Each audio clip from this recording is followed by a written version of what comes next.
இதெல்லாம் தெரியாம இந்த வெள்ளங்கிரி மலையை ஈஸியா ஏறலாம் மட்டும் நினைச்சிடாதீங்க. ஃபர்ஸ்ட் டைம் போற நீங்க கண்டிப்பா இந்த வீடியோ ஃபுல்லா பாருங்க. இந்த மலையோட அடிவாரத்தை ஒரு 5 மணிக்கு ஈவினிங் வர மாதிரி பிளான் பண்ணிக்கோங்க. வந்த உடனே போயிட்டு சாப்பிட்டுருங்க. உங்ககிட்ட இல்லைனா கூட இங்க அன்னதானம் எப்பவுமே போட்டே இருப்பாங்க. ஒரு 2 மணி நேரம் ரெஸ்ட் எடுத்துட்டு இந்த மலையை ஸ்டார்ட் பண்ணுங்க. அதுக்கு முன்னாடி நான் சொல்ற இதெல்லாம் உங்க பேக்ல இருக்கான்னு மட்டும் கண்டிப்பா செக் பண்ணிக்கோங்க. போதுமான அளவு தண்ணி, நல்ல ஹெல்த்தியான snacks, torch light, power bank, night குளிருக்கு ஏற்ற மாதிரி ஒரு பிளாங்கெட், இது எல்லாமே எக்ஸ்ட்ரா வெயிட் எது இருந்தாலும் சரி கீழே க்ளோக் ரூம்ல கொடுத்துட்டு இந்த மலையை ஸ்டார்ட் பண்ணுங்க. அதுக்கு முன்னாடி கண்டிப்பா இந்த மூங்கில் பார்த்தீங்கன்னா ஒரு 30 ரூபா கொடுத்து வாங்கிக்கோங்க. நீங்க மலையை ஸ்டார்ட் பண்ணுறது முன்னாடி உங்களுக்கு தரவா செக் பண்ணி தான் உள்ள போங்க. பிளாஸ்டிக்ஸ் சுத்தமா அலோடு கிடையாது. உங்களோட ஸ்நாக்ஸ் எல்லாமே பேப்பர்ல பேக் பண்ணி எடுத்து வந்துருங்க. இங்க இப்போ கரண்டா ஷூ ஸ்லிப்பர்ஸ் சுத்தமா அலோ பண்றது கிடையாது. ப்ளூடூத் ஸ்பீக்கர் இருந்தா கூட கண்டிப்பா இங்க வாங்கி வச்சிருக்காங்க.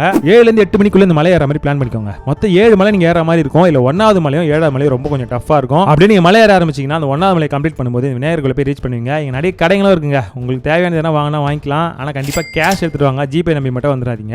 இங்க இருந்து அப்படியே 2வது மலை கிராஸ் பண்ணும்போது பாம்பாட்டி சித்தர் கோகை பக்கத்துல ஒரு சுனை இருக்குங்க. இங்க போதுமான அளவு தண்ணி நீங்க மாதிரி ரீஃபில் பண்ணிக்கலாம். இது விட்டீங்கன்னா 4வது மலையில கைத்தட்டி சுனைன்னு ஒன்று இருக்கு. இங்கே போதுமான அளவு தண்ணி கண்டிப்பா கிடைக்கும். விடிகால ஒரு 2 ல இருந்து 3 மணிக்குள்ள இந்த 7வது மலை அடிவாரத்தை போய் ரீச் பண்ற மாதிரி பிளான் பண்ணிக்கோங்க. 2 மணி நேரம் ரெஸ்ட் எடுத்துட்டு ஒரு 5 மணிக்கு கிளம்புனீங்கன்னா 6 மணிக்கு சூப்பரா நீங்க சன்ரைஸை பார்த்துட்டு இந்த வெள்ளங்கிரி ஆண்டவர் கும்பிட்டு இங்க இருந்து நீங்க கிளம்பலாம். ரிட்டர்ன் இறங்கும்போது பெருசா தண்ணி தேவைப்படாது. இந்த 6வது மலையில இந்த ஆண்டி சுனையில நல்ல ஒரு குளியில போட்டு வெயிலுக்குள்ள நீங்க சீக்கிரமா கீழே இறங்கிடலாம். ஃபர்ஸ்ட் டைமா போறவங்க ஃப்ரெண்ட்ஸ் இந்த வீடியோ கண்டிப்பா டேக் பண்ணி விட்டு ஷேர் பண்ணி விட்டுருங்க. ரீசெண்டா இந்த வெள்ளங்கிரி மலையில நிறைய பேட் நியூஸா வந்துட்டு இருக்கு. நம்ம ஹெல்த் பத்தி கண்டிப்பா நம்மளுக்கு தான் தெரியும். சேஃபா போங்க, சேஃபா வாங்க. That's it. Bye by.